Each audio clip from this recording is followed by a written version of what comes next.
cage. Lock yourself in. I'm in a cage. Are you in a cage? Many of us are in a cage of our own making.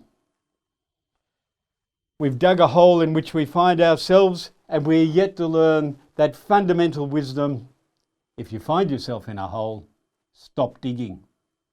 The gamblers lament.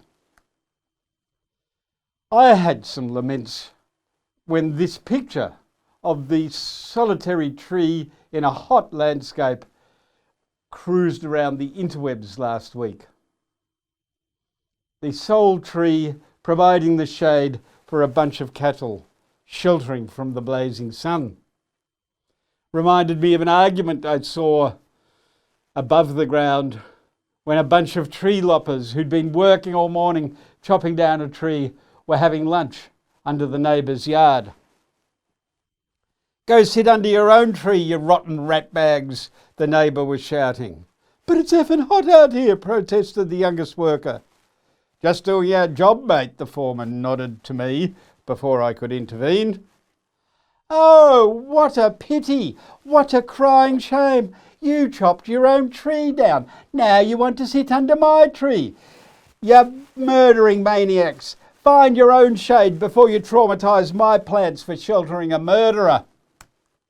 The last tree, it's a big one, Easter Island, El Hierro in the Canary Islands. Once lush forests with water running out of the forest that supported agriculture and an indigenous people. Now bare rocks.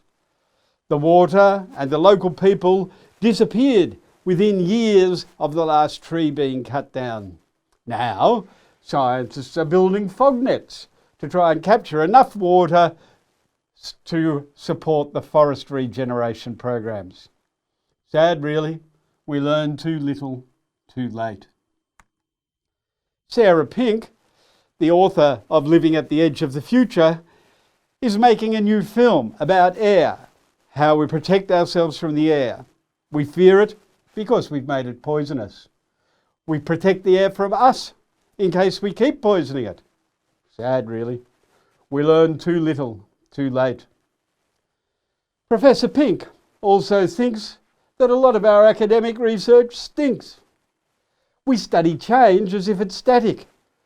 We break it into a series of components, we take them apart and we examine them so that we can manage change.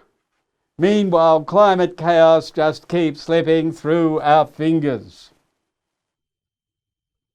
The central argument in her book and her film, Life, the Edge of the Future, is that we are always on the cusp of the unknown. We feel our way forward, judging our next step based on whether we feel solid ground or a yawning precipice in front of us. While I was trawling through the interwebs trying to get hold of Sarah's work, I also bumped into Professor Lauren Rickards, challenging the Academy to shift its focus from trying to understand the existential threat to trying to do something about it. What are we actually doing, Professor Rickards asks. What actions are our universities taking that is making the change that is going to help us survive? These two power women are marching towards the agenda outlined in Jem Blendell's deep adaptation that underpinned the Extinction Rebellion.